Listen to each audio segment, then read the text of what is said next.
It's easy to assume that corruption is confined to poor countries. But there's an estimated $200 billion spent by Western multinationals securing contracts overseas every year. Let's put the problem of corruption into proportion.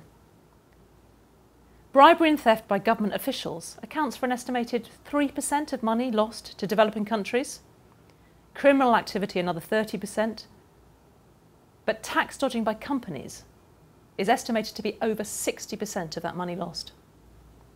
And we have to remember that corruption is not inevitable.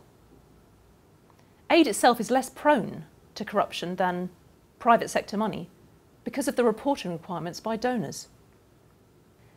It's important to remember that most aid doesn't go missing, and in fact it can be used to fight corruption, and the UK government is already doing this in lots of ways. We can use aid to help local people to improve their justice systems, to better hold their governments to account.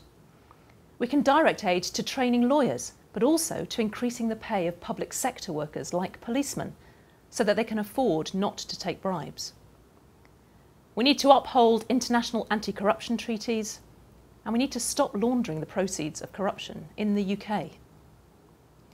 There are lots of positive examples. Botswana, for example, scores higher on the anti-corruption index than many of the countries in Europe. In Cameroon, our partner is working to secure the rights of the elderly. They're finding that they have voting cards for the first time in their lives and can hold their government to account. The best people to tackle corruption are those that live in the countries concerned. They can demand transparency and accountability from their governments, and we can use aid to help them to do that.